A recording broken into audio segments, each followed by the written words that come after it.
Miarahaba anao ny tokantrano manaraka ny vaovao tselatra mahakasika ny Fredy amin'izao sasakalina izao ny mombamomba azy tany amin'ny 500 kilometatra andrefana somary tsy mandrefa ny Toliara no nisy ny fohibeny tamin'ity sasakalina ity.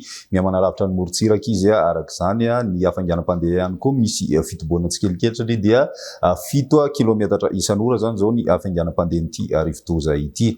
Ny filazana loza mahakasika azy tsy mbola misy miova aloha zany hatreto, mbola manakery avokoa ireo filazana loza.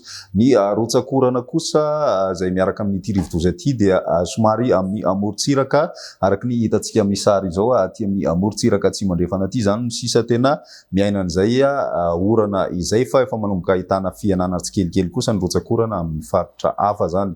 Na zany na tsy zany nefa ho an'ny Rapiso Maraina dia mbola tombanana misy hatrany ny orana malefaka zany amin'iny faritra tsy mandrefana sy ny aty amin'ny faritra atsimo atsinanany nosy aty. Ny rivotra miaraka amin'ny rivodoza Fredy ihany koa tsy misy fivana aloha zany raha amin'izao fotoana ifampiresantsika izao. Izay indray zany ny vaovao mahakasika azy ity tamin'izao sasakalina izao any amin'ny 3 ora maraina indray ny vaovao manaraka.